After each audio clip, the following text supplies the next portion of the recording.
se le dé las ideas correctas a su mente para que usted pueda resolver de la mejor manera todos esos problemas que llegan, aunque no son problemas, son solamente situaciones por resolver, pero Dios nos saca adelante, Dios nos da la capacidad, Dios nos da la sabiduría, la fuerza, el conocimiento, todo viene de parte de Él. Todo lo bueno que usted puede recibir viene de parte de Dios. Créalo que Dios es misericordioso, es bueno, Él nos ayuda en todo tiempo y su palabra es la verdad, su palabra se cumple, su palabra permanece para siempre, su palabra es sabiduría, su palabra es luz a nuestro camino, lumbrera a nuestros pasos, y que si usted camina en la palabra de Dios, si usted camina en sabiduría, si usted confía en lo que dice la palabra de Dios, créame que su camino va a ser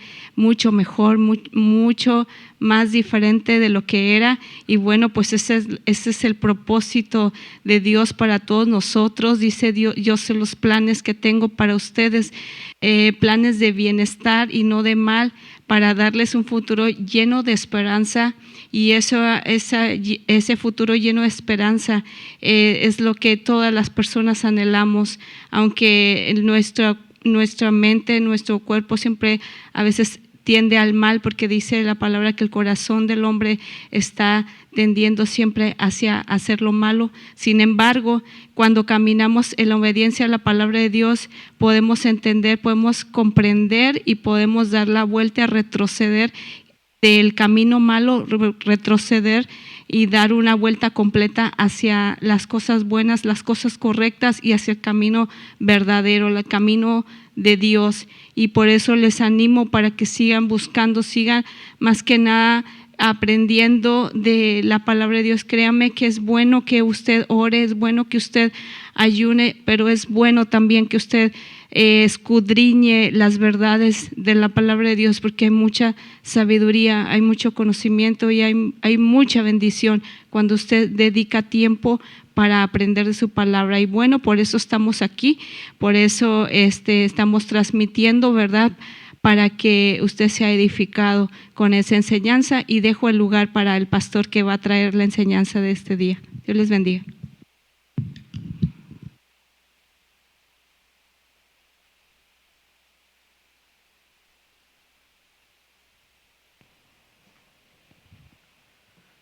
Buenas tardes a todos, Dios les bendiga. Es un gusto estar nuevamente junto con ustedes para estudiar esta palabra de Dios que cada semana, cada sábado la estamos escudriñando. Vamos a hacer una oración para iniciar, pero antes quiero recordarles que estamos en el área de Fort Worth, somos Centro Bíblico Nazaret. Estamos en el área de Fort Worth, ahí tenemos la dirección en pantalla. A todo el que guste, que no tenga un lugar donde congregarse y quiera aprender más, un poquito más a profundidad la palabra de Dios, lo invitamos. Los sábados aquí estamos desde la 1 de la tarde.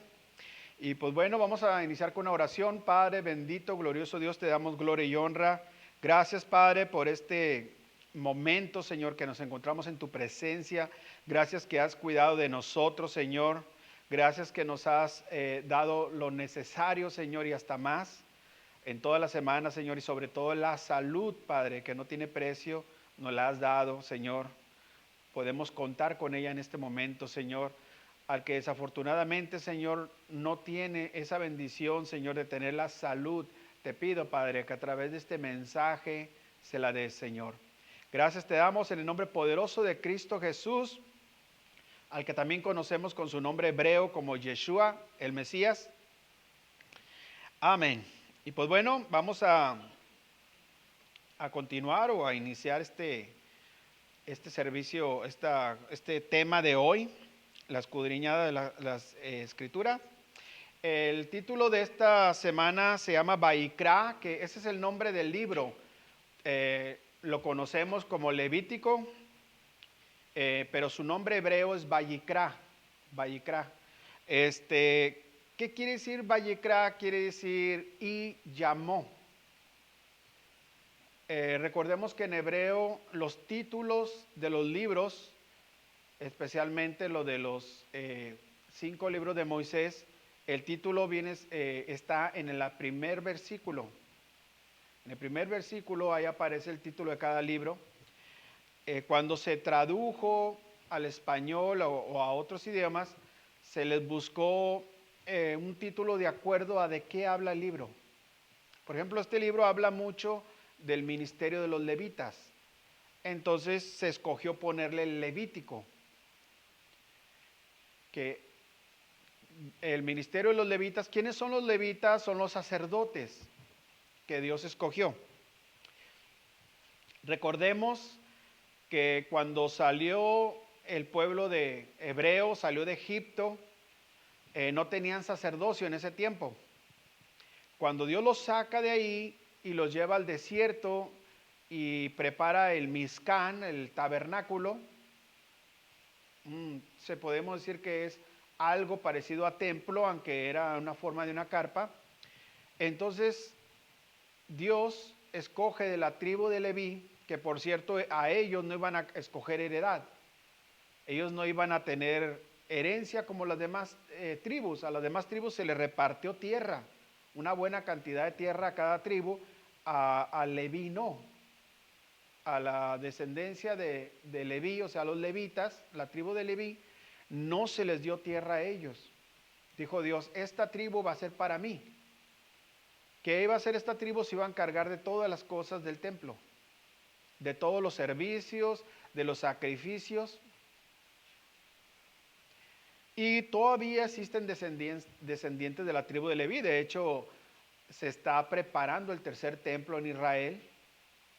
Ya tienen todo listo y ya tienen a los levitas, a los descendientes de Leví o de la tribu de Leví, ya los tienen preparados para cómo efectuar los sacrificios, porque se va a construir un tercer templo.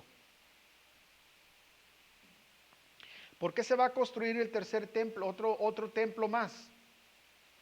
Es que la gente del mundo, la gente que no tiene acercamiento con Dios, necesita tener ese acercamiento con Dios. Y Dios escogió a la tribu de Leví como la tribu sacerdotal del pueblo de Israel.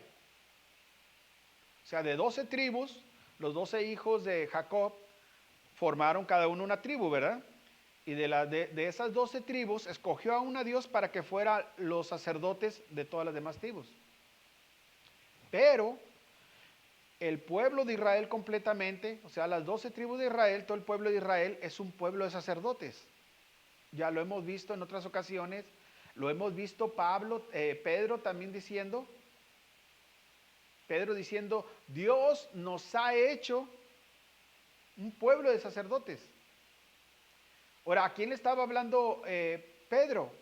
Pedro no le estaba hablando a los gentiles, les está hablando a los judíos. Recordemos que Pablo dijo que Pedro había sido enviado a los judíos y Pablo había sido enviado a los gentiles. Entonces, cuando Pedro dice, Dios nos ha hecho un pueblo de sacerdotes, está hablando del pueblo de Israel. El pueblo de Israel es un pueblo de sacerdotes, ¿para quién? Para el mundo entero. Fíjense cómo van los escalones. O sea, está Aarón, está como sumo sacerdote, ¿ok?, de los levitas. Y luego la tribu de Leví son sacerdotes del pueblo de Israel. Y el pueblo de Israel es sacerdote del mundo entero. Entonces, ¿de quién es la labor? ¿De quién es la labor de acercar a Dios en el mundo entero? El pueblo de Israel. ¿Y cómo lo va a hacer? ¿Cómo va a acercar el pueblo de Israel al mundo entero? Dice Pablo en el Nuevo Testamento que cuando el velo que tienen los judíos se ha quitado, entonces dice que la gloria va a ser grande. Dice, y los beneficiados, dice Pablo, vamos a ser nosotros. O ustedes, hablando de los gentiles, diciendo Pablo. ¿Por qué? Porque una vez que se le quite el velo de los ojos a los judíos, ellos están preparados, capacitados para ser sacerdotes del mundo entero y acercar al mundo a Dios. Por eso ese canto que tantas veces hemos cantado, ¿verdad? cuando el Señor hiciere volver la cautividad. ¿Cuál cautividad? Del pueblo de Israel, no de nosotros, porque nosotros no hemos estado cautivos. Y luego el canto dice, que es un salmo, ¿verdad? También dice, seremos como los que sueñan. Dice, mi voz se llenará de risa y mis labios de alabanza. Y entonces dirán las naciones. ¿Quiénes son las naciones? El mundo entero. Grandes cosas ha hecho el Señor con ellos. Y luego grandes cosas ha hecho el Señor con nosotros. ¿Ven? Con ellos y con nosotros. Por eso Pablo les estaba diciendo que primero se iba a los judíos. Muchas veces en nuestra cultura y todo eso tratamos de evangelizar a los, podemos decir a los gentiles, y el mandato es a los judíos primero. Pero ¿cómo vamos a evangelizar a un judío si nuestro conocimiento bíblico es bien bajo? Ellos son expertos en eso. Ellos son expertos en la palabra de Dios y están preparados. Lo único que hace falta de ellos es que Dios les quite el velo. Eso es todo. Para ver un mundo diferente, un mundo cambiante, para ver realmente la paz que tanto anhelamos y buscamos del mundo, para verla con nuestros ojos. Entonces, ¿y dónde entramos ahí nosotros los cristianos? ¿Cuál es nuestro lugar ahí? Pablo nos da la respuesta en los Romanos, en el libro o las cartas a los Romanos, ¿verdad? Nos dice que nosotros hemos sido injertados, nosotros los que hemos conocido al Mesías, a Jesús, hemos sido injertados dentro del pueblo de Israel. Y dice también estas palabras, dice, no es israelita el que lo es en la carne, sino el que lo es espiritualmente. ¿Por qué espiritualmente? Porque quiere decir que cuando nosotros aceptamos, nos acercamos a Dios, Dios hace una transformación, un cambio en nosotros espiritual, y entonces nosotros somos considerados ya israelitas, del pueblo de Israel. En la carne pudiéramos tener sangre israelita, no lo sabemos. Hay tantos apellidos hispanos que están conectados directamente con Israel. Por ejemplo, un apellido Leiva en español sería de levita. Casi con ese apellido nos está diciendo que desciende de la tribu de Israel. Y así como eso hay muchos ejemplos. Si nos hiciéramos una prueba de ADN que existe para saber no si tenemos, sino qué tanta sangre israelita tenemos, ese examen nos diría qué cantidad. Y mucha gente hispana se sorprendería que hasta pudiera tener sangre levita y hasta obtener la ciudadanía de Israel. Entonces, ¿dónde entramos nosotros? Ahí exactamente, a través del Mesías, a través de Cristo Jesús. Entramos al aceptarlo nosotros, al aceptar sus mandatos, como Él dijo, si me aman, guarden mis mandamientos. Al aceptar sus mandamientos nos acercamos con Jesús al pueblo de Israel y somos injertados dentro del pueblo, dice. Entonces ya somos considerados también Israel. Y ahora, ¿qué tenemos que hacer nosotros después de esto?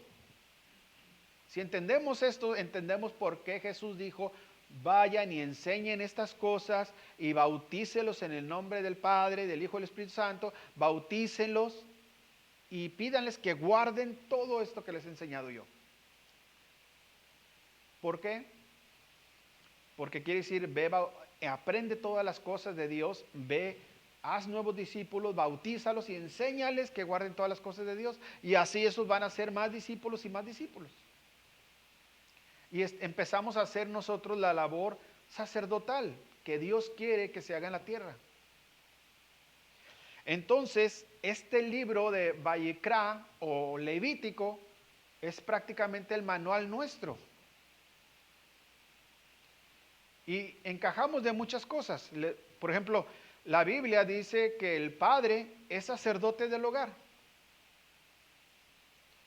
Entonces, ¿cómo va a guiar a sus hijos el padre si no sabe? Lo más seguro es que va a cometer errores, los mismos errores que cometieron sus padres y sus abuelos, así, a menos que sepa los reglamentos de Levítico para darle buena crianza a sus hijos. Y sus hijos enseñen a sus hijos. Cuando falta el padre, que dice la Biblia que toma el lugar de sacerdote del hogar, la madre toma ese lugar. Ahora es momento de la madre de crear a los hijos. Fíjense que en Israel, a los jovencitos, cuando se les empieza a enseñar ya las escrituras un poquito más a profundidad, el primer libro que se les enseña es Levítico. En el cristianismo empezamos con los evangelios y sacándolos completamente de contexto, porque queremos leer una escritura hebrea con ojos latinos. Es muy difícil así. Si vamos a, es como, vamos a decir que un norteamericano nos diga, yo te voy a enseñar cómo es la historia de México. Es momento. Yo soy de México, yo conozco mi historia. No sé cómo te la enseñarían a ti, pero si alguien la tiene que conocer, soy yo. Porque tengo que ver la historia de acuerdo a mi cultura. Muchas cosas que me enseñaron desde niño, hasta en la comida y todo eso, es parte de la historia mía, de la historia de mi país. Lo mismo aplica para el pueblo de Israel. A veces queremos predicarle a un judío un cristianismo del Nuevo Testamento con ojos latinos, en lugar de predicar un cristianismo con ojos hebreos. Entonces sí, estaríamos ahí entendiéndonos. Entonces dirían, sí conoces la palabra, sí has estudiado la palabra de Dios. De otra manera, todo lo que crearíamos sería una nueva religión, como tantas que existen en el mundo. Muchas religiones existen y nos preguntamos, ¿cuál es la adecuada? Y hay gente que va a decir, en mi religión existen milagros, sanidades. Claro, ¿quién los hace? Dios. Dios está sobre toda religión. Dios está sobre todo el mundo. Dios está sobre todo el reino animal, reino vegetal y el ser humano. Claro que Dios es misericordioso, nos lo dice la palabra de Dios. Entonces, que suceda milagro en cierta iglesia no indica necesariamente que estén haciendo las cosas que agradan a Dios. ¿Cuántos milagros no vieron el pueblo de Israel en el desierto? ¿Cuántos milagros no vieron gentiles cuando Jesús estuvo caminando la tierra?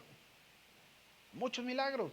Multiplicación de panes, multiplicación de peces, Jesús caminando en el agua, Jesús sanando. O sea, tantos milagros. El mismo Juan dice, si se pusieran todos en libros, no habría una biblioteca que pudiera albergar todos los libros de todo lo que hizo Jesús. Eran demasiadas cosas. Jesús era milagro tras milagro, tras milagro, tras milagro. ¿Y de la que se le sirvió? Murió prácticamente solo. Cuando lo crucificaron, todos corrieron. Muchos lo negaron. Entonces, que sucedan milagros es el favor, la misericordia, el amor de Dios, pero no necesariamente dice que ese lugar o esa persona o esa iglesia está haciendo lo correcto. Que claro, siempre que exista milagro hay que gozarnos, hay que alegrarnos, porque decimos Dios tuvo misericordia de nosotros. Y estoy hablando nosotros como seres humanos, no decir de esta persona, porque cuando decimos Dios tuvo misericordia de esta persona, pensaríamos que nosotros estábamos mejor que la persona otra. Entonces tenemos que decir, Dios tuvo misericordia de nosotros, que ha enviado sanidades nuevas a nuestras vidas. Entonces, por eso es bien importante este libro de Levítico, aunque parece un poquito enredoso, porque habla de sacrificios, habla de matar corderos, matar vacas, de palomas, de tórtolas, de ofrenda de harina y todo eso. Se puede decir en pocas palabras que es un poquito complicado y a la misma vez un poquito incómodo para mucha gente porque habla de tantas ofrendas.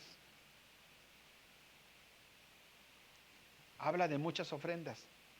Pero si estamos aquí para aprender, para mirarlo nosotros con ojos hebreos, no hispanos, la Biblia para que entenderla mejor. Y de esa manera entendemos y todo lo que nosotros ya habíamos anteriormente escuchado y conocimiento que teníamos va a cambiar porque lo vamos a ver con otros ojos.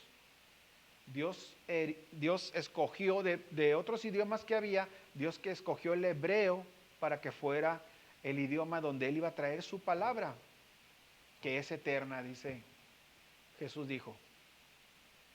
El cielo y la tierra pasarán, pero mi palabra no pasará. Y dijo, ni una tilde, ni una jota, ni un punto, ni coma, o en hebreo sería una yud, la letrita más pequeñita, que de ahí empieza el nombre Israel, de ahí empieza el nombre de Dios también, Jehová, porque tiene la pronunciación como una I, pero suave, Jehová, aunque le dicen Jehová, Yeshua, que es el nombre de Jesús en hebreo, de esa pequeñita letrita. Entonces vamos a Levítico, vamos a iniciar con la lectura. Vamos a Levítico capítulo 1, versículo 1 también. Levítico 1:1 dice así, y llamó Jehová a Moisés y habló con él desde el tabernáculo de reunión diciendo. Ahora, les voy a decir qué pasó aquí. ¿Se acuerdan que la semana pasada cuando vimos el último capítulo de Éxodo, dijimos que Moisés fue el que levantó el tabernáculo de Dios, ¿verdad? Una vez que Moisés levantó el tabernáculo, él no se animaba a entrar al tabernáculo todavía. Él estaba esperando una señal de Dios. Se le hacía a Moisés, después de haberlo levantado y dedicado a Dios, se le hacía algo tan santo para Dios que no se atrevía a él a entrar. Estaba esperando hasta que Dios se lo indicara. Entonces, ahí termina Éxodo y vemos la conexión inmediatamente con el libro de Levítico. Y empieza así, llamó Jehová a Moisés. Y llamó es la palabra Vayikra, el nombre de este libro. Todo el libro empieza así. O sea que este libro es el libro del llamado. Dijo Jesús una palabra bien importante, dijo, muchos son los llamados y pocos los elegidos. Y cuando lo vemos con ojos latinos nosotros, pensamos que Dios llama mucho. Vamos a decir que Dios llamó a 1000 personas. Y Dios dice, a ver, tú sí, tú no, tú sí, tú no. Los demás se pueden ir. Que de toda la bolita, Dios escogió unos cuantos y ya los demás se pueden ir. A estos son los que voy a usar. Y cuando lo vemos con esos ojos, la persona se siente como ungida. Dios me escogió de una manera especial. Estamos completamente equivocados con eso. Cuando lo vemos con ojos hebreos, porque estamos leyendo los 5 libros de Moisés, que son los que nos dicen todas las cosas, lo vemos de esta manera. Muchos son llamados. Jesús dijo, rápido, salgan a las calles, salgan a todos los lugares, llamen a la gente, vengan, tengo un banquete listo preparado para que coman.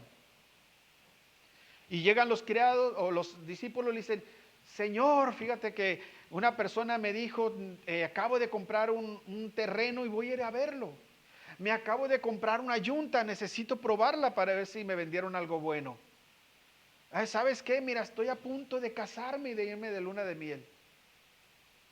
La gente siempre poniendo pretextos. Muchos fueron los llamados. ¿Cuántos atendieron? Esos son los elegidos. Ahora vemos con ojos hebreos diferentes, ¿verdad? El versículo este.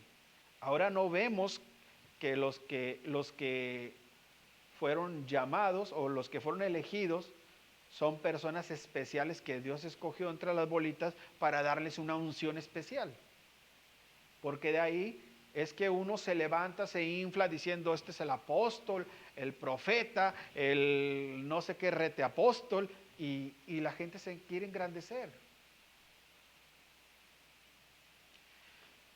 Fíjense, en esta palabra vayikra en hebreo, la última letra que aparece es la alef, una letra que tiene un valor de número 1, que es la letra que representa prácticamente a Dios.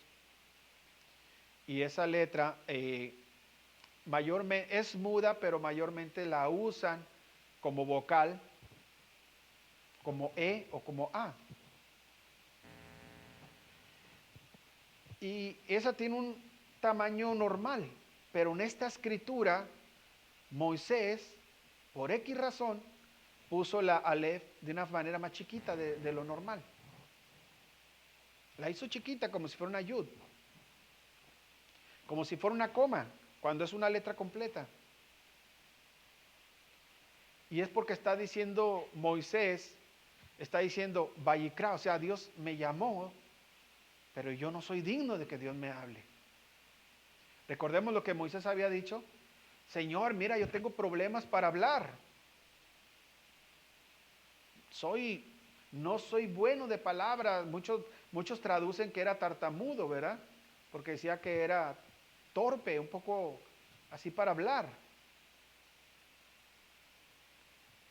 Entonces, todo lo que Dios estaba haciendo con Moisés, él se sentía indigno, como diciendo, bueno, ¿por qué yo? Y él se sentía realmente humilde delante del Señor. O sea, Señor, yo no soy digno. Esa palabra la hemos escuchado, ¿verdad? No soy digno de que vengas a mí, pero una palabra tuya bastará. Vemos cómo ahí tiene significado las demás palabras que escuchamos de Jesús o de otros siervos de Dios. ¿Qué quiere decir esto? Que al que Dios llama, el del llamado de Dios, siempre debe ser una persona humilde, no engrandecida. Jesús dijo, el que quiere ser grande, sea el siervo de los demás. Sirva a los demás. El que quiera, vamos a decir, el que quiera tener a un grupo, una persona, que él esté a cargo de ellos, tiene que volverse prácticamente un siervo de los demás. No decir, yo soy el jefe y ustedes me obedecen. No, yo soy su siervo y estoy para ayudarlos. Esa es la mentalidad que nos empieza a meter el libro de Levítico, y es la misma mentalidad que Jesús tantas veces estuvo hablando. Bienaventurados los pobres en espíritu. Quiere decir, no los orgullosos, los humildes. Los de corazón humilde, bienaventurados. Entonces, él esperó que Dios le hablara al tabernáculo, y cuando Dios le habló, entonces, él entra al tabernáculo. Continuamos leyendo el versículo 2.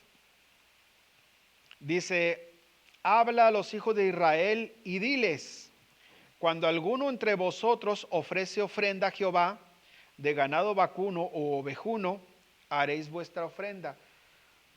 También cuando lo vemos, aquí cuando lo vemos nuevamente con palabras, con ojos latinos, lo que nosotros estamos hablando, ya empezó a pedir rápidamente. Ahí viene la pedidera, ¿verdad? Fíjense, todo lo que una palabra puede cambiar. La palabra aquí que dice, cuando alguno de vosotros ofrece ofrenda, la palabra hebrea para eso es corbán. Y eso lo vemos a Jesús. Jesús diciendo que una persona le dijo, mira, es que lo que tengo para ayudar a mis padres es corbán para Dios. Ahí entendemos, corbán. Corbán quiere decir un sacrificio. O sea que cuando le llevamos a Dios algo de nosotros, es un sacrificio.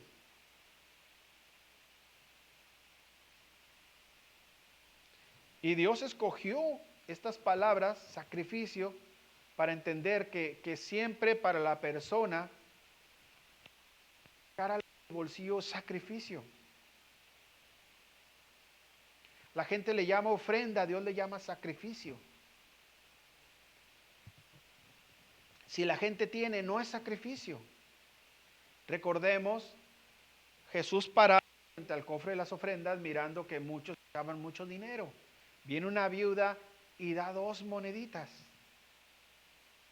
Y Jesús dijo, ¡hey! Esta dio más que los demás. Porque los demás dieron mucho, pero de lo que les sobra. Esta mujer dio lo único que tenía. Y aunque el versículo se ha usado mucho para manipular, la intención de Jesús nunca fue esa. La intención de Jesús es diciendo, la persona que ofrenda hace un sacrificio grande. ¿Qué significa eso, que hace un sacrificio grande? La palabra corbán, la palabra corbán, que significa sacrificio, tiene otro significado también. Y es acercarse o acercamiento. Nuevamente, quiere decir que cuando la viuda esta llevó 2 monedas, Jesús estaba diciendo, ¡hey! Esta mujer se acercó más a Dios que ustedes. Porque ustedes, aunque tenían, estaban dando lo que les sobraba. O sea, Dios, aquí está esto, déjame cumplo con el requisito. Y esta mujer dio su sustento. Fíjense, Jesús dijo su sustento. Su sustento. O sea, esta mujer se acercó completamente. Y aquí en Levítico, en los primeros 4 capítulos que estamos viendo, dice que esto del corbán, Dios lo ha puesto para que la gente entienda que todo proviene de Dios. La gente entienda que Él es el que bendice, que Él es el que provee. En este libro de Levítico, Dios trata de limpiar nuestra mente. Por eso más adelante dice que cuando se llevaba la ofrenda del animal, dice que se quitaban las entrañas y se ponía junto con la cabeza en el altar de sacrificio para quemarse. O sea que ahí no había con que una barbacoa y... No, quemar la cabeza junto con las entrañas. No menudo, no barbacoa. ¿Y para qué hacía eso? Dios estaba mostrándole al pueblo realmente que cuando la persona sacrifica algo a Dios, está lavando su cabeza y sus entrañas. ¿Han leído la palabra, esta persona o este pueblo es duro de cerviz? Son las entrañas. Nosotros usamos en nuestra cultura duro de corazón, pero la Biblia dice de entrañas. ¿Dónde sentimos la mayoría de emociones? En nuestras entrañas, ¿verdad? El enamorado o la enamorada ni quiere comer, porque siente su estómago dormido. La persona que está pasando problemas bien grandes en su estómago. Y lo que está diciendo aquí, que el sacrificio, la ofrenda, el corbán, que nos acerca a Dios, corbán, acercarse, hace que lave nuestra cabeza y nuestras entrañas. Al consumirlas, al quemarlas, ¿qué sucedía? No quedaba nada, quiere decir que somos transformados. Pero luego decía que las patas del animal eran lavadas. Ya lo vimos la semana pasada, Jesús lavándole los pies a los discípulos. ¿Qué quiere decir lavar los pies?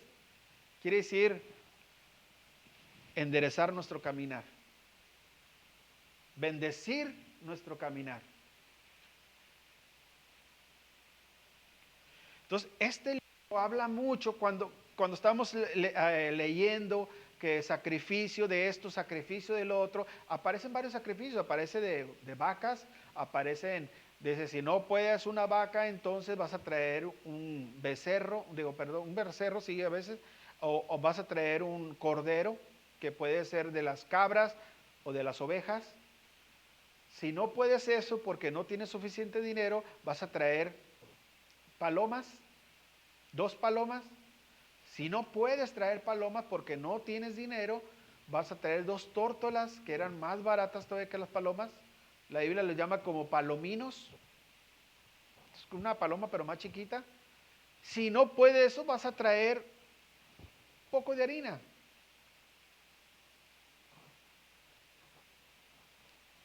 Por eso Dios puso tanto así, para decir, no te tienes que quedar pobre, ¿verdad? Lo que tienes que aprender es acercarte a Dios. Fíjense que a veces tomaba poquito el sacerdote de la harina, tomaba poquito y lo quemaba en el incienso. Junto con incienso, le ponía incienso y la quemaba en el altar. Para decir, ha sido presentada a Dios. Entonces, los métodos de acercarse era eso. Cuando leemos en el Nuevo Testamento, que dice que cuando fue presentado Jesús en el templo, que lo llevó María y José, dice que pusieron 2 palominos. ¿Qué quiere decir? Que ellos estaban bajos de dinero. Pero no estaban tan pobres porque pudieron haber dado harina, que era todavía mucho más barata.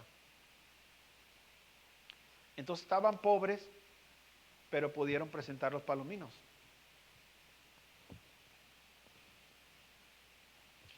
Versículo 3.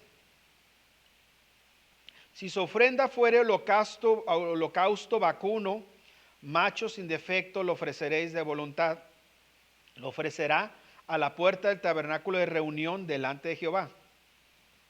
Fíjense cómo dice, delante de Jehová. ¿Qué quiere decir? Que Dios ya había llenado el lugar. Ya el lugar estaba consagrado a Dios y Dios habitaba ahí en ese lugar. Todo lugar que sea consagrado, Dios habita ahí. ¿Qué tenemos que hacer ahora? Acercarnos a Dios. No estar lejos de Él. Acercarnos. Aquí cuando dice si su ofrenda fuera holocausto vacuno, o sea, un corbán de una vaca, macho sin defecto lo ofrecerá. ¿Okay? A Jesús, cuando lo llevaron como holocausto para matarlo, el mismo Herodes dijo, no encuentro en él ninguna falla. ¿Qué quiere decir? que no tenía ningún defecto. O sea, estaba cumpliendo Jesús con las escrituras de Levítico como un sacrificio, aunque Dios nunca permitía que se sacrificara un ser humano.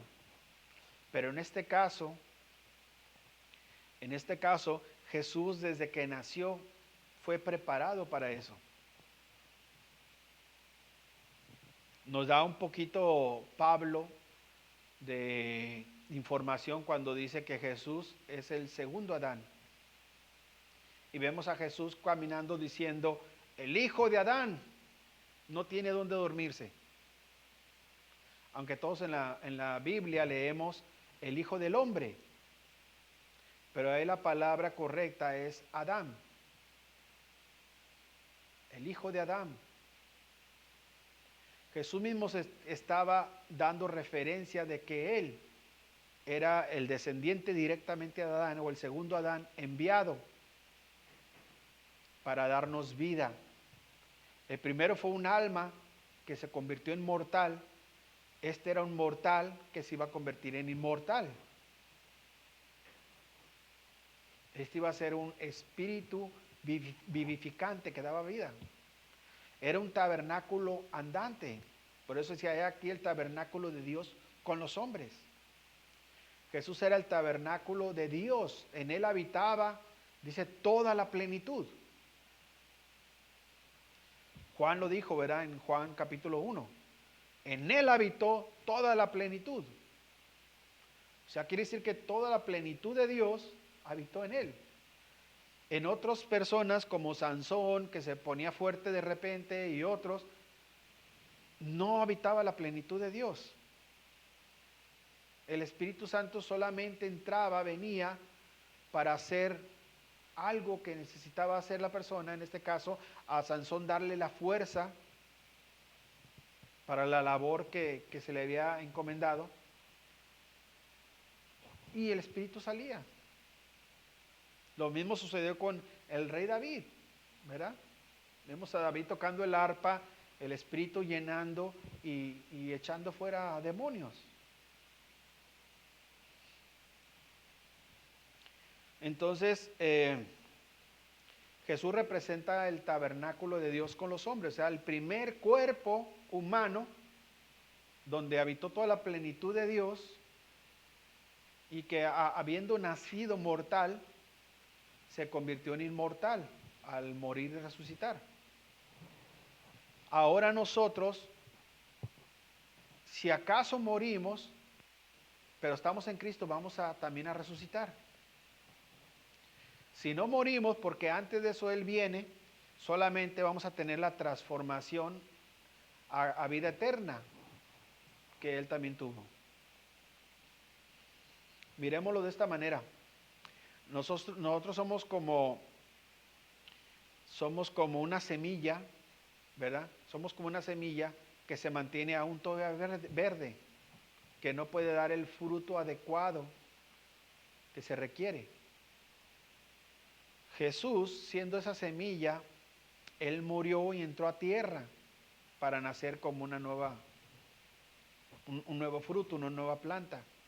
Así nosotros tenemos que hacer también. Tenemos que morir, dice, a este mundo. Y morir a este mundo es renunciar a muchas cosas. Renunciar a muchas cosas que lo que está haciendo es alejarnos de Dios más que acercarnos. Desafortunadamente, como seres humanos, vamos a errar, vamos a tener errores. No somos perfectos. El mismo sacerdote Aarón fallaba a Dios. Por eso él primero tenía que hacer un holocausto para él, un sacrificio para él acercarse a Dios y para poder servir de acercamiento hacia los demás, acercar a los demás a Dios. Quiere decir que si él hacía holocaustos es porque él también pecaba, era un ser humano. De hecho, la Biblia menciona que todos los demás, Elías y todo, llegaban a fallar. Tenían los mismos problemas que teníamos nosotros, las mismas tentaciones. Están las tentaciones y a veces alguien sucumbe al pecado, o sea, cae, es víctima. Pero Dios nos enseña el camino, cómo limpiarnos.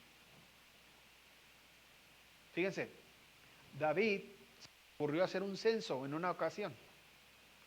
Él hizo un censo y se puso a contar cuántos soldados tenía. Porque por ahí se estaba levantando un enemigo. Dijo, quiero saber qué tan grande es mi ejército. Y lo contó.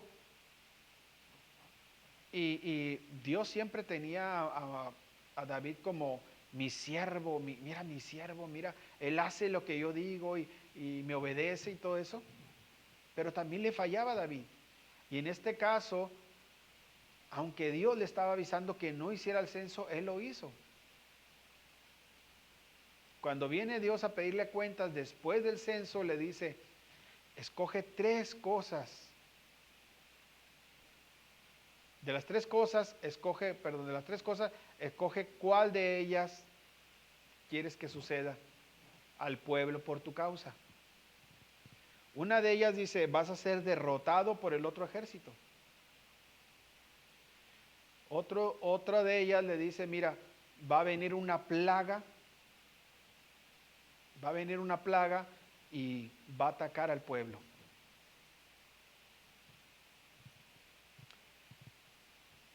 Y así, él le dice de 3 cosas que pueden ser derrotados, de la plaga, escasez de que hubiera una hambre, por varios años. Y David escoge de los males el menos peor. Aunque David decía, Señor, que yo soy el culpable, que yo pague, ellos déjalos. Pero muchas veces cuando Dios pone a un rey, a alguien que gobierne, sabe que como el pueblo lo elige, hay una conexión con el pueblo y a veces el pueblo es castigado también. Es lo que está pasando hoy en día. Entonces David escogió que la plaga, porque era la menos mala, y empieza a morir la gente, empieza a morir. Y David, Señor, mejor mátame a mí, mejor castígame a mí, pero a ellos déjalos. Y hasta que el sacerdote le dice, rápido, levanta un holocausto para que Dios te perdone. Y él va, busca un terreno y le dice al dueño del terreno, véndeme este terreno para yo levantar un altar a Dios y hacer sacrificio para él. Y la persona se lo regalaba porque David le era agradable a la persona. Le dice, quédate con él, te lo doy. Y David, no. No puedo presentarle a Dios algo que no me cueste. Y él paga y paga muy bien por ese terreno. Y entonces, ya comprado, lo prepara, levanta un altar y ahí hace sacrificio a Dios. De esa manera dice la Biblia que paró la mortandad de la gente. ¿Qué quiere decir esto? Cuando lo vemos con ojos hebreos, viendo Levítico, nos damos cuenta que su pecado de él, de haberse apartado de Dios por desobediencia, hizo un holocausto que es un acercamiento, un corbán, un acercamiento a Dios. ¿Por qué estoy hablando de esto?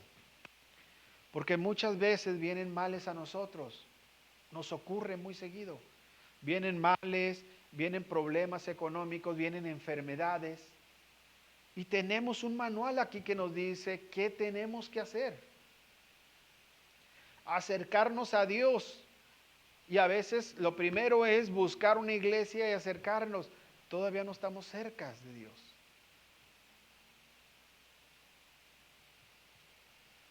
Dios tiene unas reglas, un método. Hay un versículo que dice que nadie se presentará delante de mí con las manos vacías. ¿Qué quiere decir eso? Que cuando buscamos de Dios tenemos que llevar algo a Dios. Por eso a veces suena muy incómodo este libro.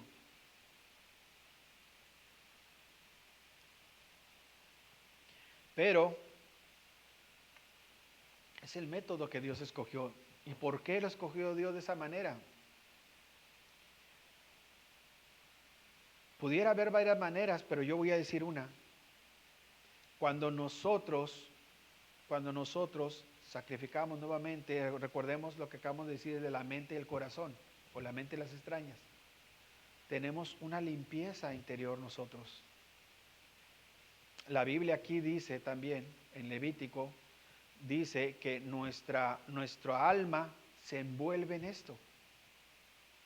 Es como un lavado de alma.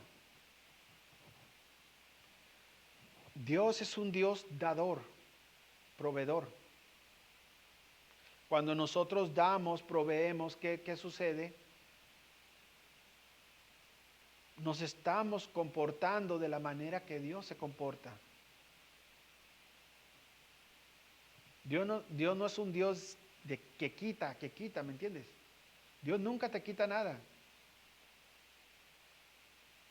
Cuando nosotros perdemos cosas, no es porque Dios te las quitó, es porque Dios nosotros.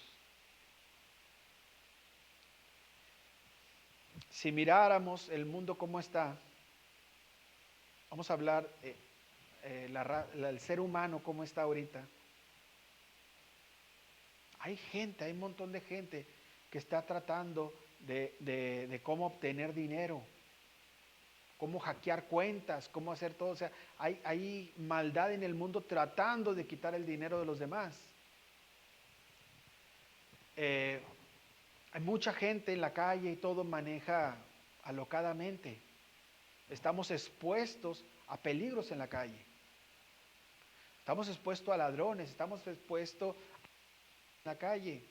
Estamos expuestos a la misma contaminación del ser humano, no de Dios, a que el medio ambiente esté dañado. O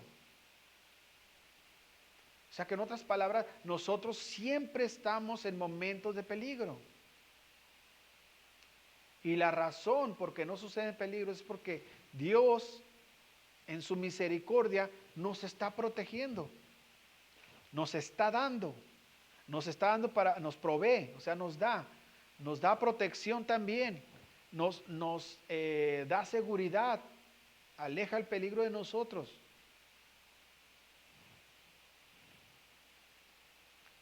¿Por qué razón Dios se acerca a nosotros siempre dando algo? Por ejemplo, a veces Dios tiene el acercamiento con nosotros de que nosotros obtengamos monetario, dinero o algo. O a veces de que algo bueno nos sucede. Dios se está acercando de esa manera a ver si nosotros con ese momentito de felicidad alzamos nuestros ojos al cielo y le decimos, gracias Dios. Que ese gracias también es un corbán, una ofrenda.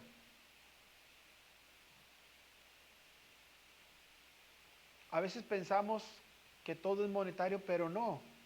Pero cuando se necesita un lavado de nuestra mente y de nuestras entrañas, es con sacrificio, con corbán, con ofrenda. Y la gente no sabe eso, no sabe que la mejor manera de acercarse a Dios. ¿Y qué sucede cuando nos acercamos a Dios? Hay sanidad, hay bienestar, hay bendiciones.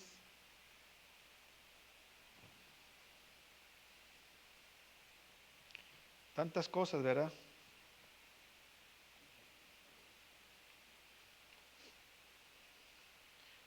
Por eso este libro es tan importante. Vamos a leer el versículo 10 en adelante, ya para terminar. Versículo 10, ahí mismo, Levítico 1, dice, versículo 10, si su ofrenda para holocausto fuera de rebaño, de las ovejas o de las cabras, macho sin defecto ofrecerá, y lo degollará al lado norte del altar, delante de Jehová, y los sacerdotes, hijos de Aarón, rociarán su sangre sobre el altar alrededor. Lo dividirá en piezas con su cabeza y la grosura de los intestinos, y el sacerdote lo acomodará sobre la leña que está sobre el fuego que habrá encima del altar. Ahí vemos la cabeza, ¿verdad? Dice, y lavará las entrañas y las piernas con agua. Fíjense, Dios nos hace un lavado completamente de nuestros pensamientos, nos hace un lavado completamente. Para mí, lavar nuestros intestinos y lavar nuestros pies, lo que está diciendo es que Dios no solamente está quitándonos las malas emociones, los rencores y todo lo que hemos acumulado por años de cosas que no nos sirven, nos está lavando eso, pero también a eso está enderezando nuestro caminar.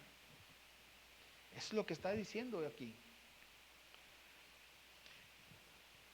Lo acomodará sobre la leña que está sobre el fuego que habrá encima del altar, y lavará las entrañas, las piernas con agua. El sacerdote le ofrecerá todo y lo hará arder sobre el altar holocausto. Es ofrenda encendida de olor grato para Jehová. Hay varios tipos de ofrendas, después la vamos a ver más adelante. Hay una ofrenda que se quemaba completamente, o sea, se ponía el animal y se quemaba completamente todo. La carne, las piernas, todo se quemaba, no se podía comer nada. Y esa ofrenda era la ofrenda del pecado. La ofrenda por el pecado se tenía que quemar completamente. ¿Qué quiere decir? Que cuando Jesús fue ofrenda del pecado, prácticamente no quedó nada. Ni en la tumba pudieron encontrar un hueso de él. O sea, completamente desapareció. Él fue consumido en este mundo para abrirse como algo nuevo, como la semilla que deja la cáscara y sale algo nuevo, brota algo nuevo, así él. Eso es cuando el acercamiento corbán es completo. Después algunos sí se podía comer alguna parte del animal. Muchos sacrificios inclusive se le daba el animal ya cortado en piezas, se le daba de regreso a la familia para que lo comiera en su casa. ¿Qué quiere decir? Que hay diferentes tipos de ofrendas, y muchas ofrendas de esas, lo que está diciendo la palabra de Dios es que Dios nos beneficia a nosotros.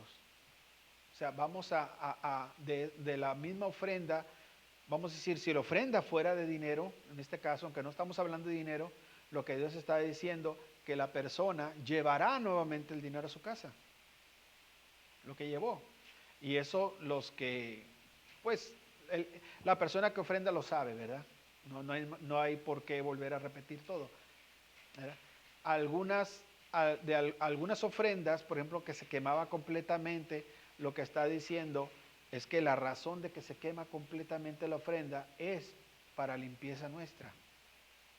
En otras palabras, toda ofrenda que se llevaba al pueblo de Leví, o el pueblo de Israel, lo llevaba a los levitas, toda ofrenda siempre había un beneficio para el ser humano. Y la gente no lo ve, pero siempre había un beneficio, fuera de limpieza o fuera de bendición.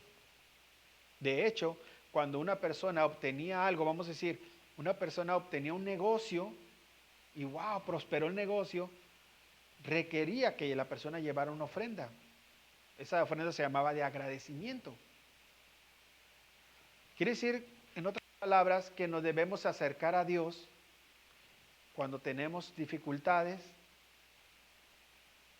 cuando estamos alegres. Dios nos ha dado alguna victoria, una salud, sanamos de alguna enfermedad o salimos de un problema económico, tenemos que acercarnos a Dios también. O cuando sentimos que en nuestra vida no pasa nada. Que ese puede ser el problema, lo más difícil. Cuando la persona siente que no le va ni bien ni mal y dice estoy bien, es cuando puede peligrar más de no acercarse a Dios. Y es cuando debe estar más cerca de Dios, para que Dios lo evite del mal y para que Dios lo bendiga a la persona. Vamos a seguir hablando más de estos temas. El libro de Levítico abarca muchas cosas y vamos a aprender, estoy seguro, muchas cosas también. Así es que vamos a orar. Padre bendito, glorioso Dios, te damos gloria y honra. Gracias, Padre, por este estudio, Señor, esta palabra que nos has regalado el día de hoy. Gracias, Dios. Bendícenos, cuídanos, Señor, protégenos. Padre, todo aquel que se acerca a ti, tu palabra dice que tú no lo rechazarás, Señor. Y que tú, Padre eterno, harás una nueva persona, Señor. Muchas personas, Señor, quizás se han acercado a ti, Señor, pero les faltó un paso y fue el lavado. El lavado, Señor, como dijo el profeta Ezequiel, Señor, que nos ibas a lavar, nos ibas a sumergir en el agua, Señor, para lavar todo nuestro ser, nuestro espíritu, y fuéramos nuevamente limpios, Señor. Muchas personas les ha faltado ese paso, Señor, para tener un completo acercamiento hacia ti, Señor.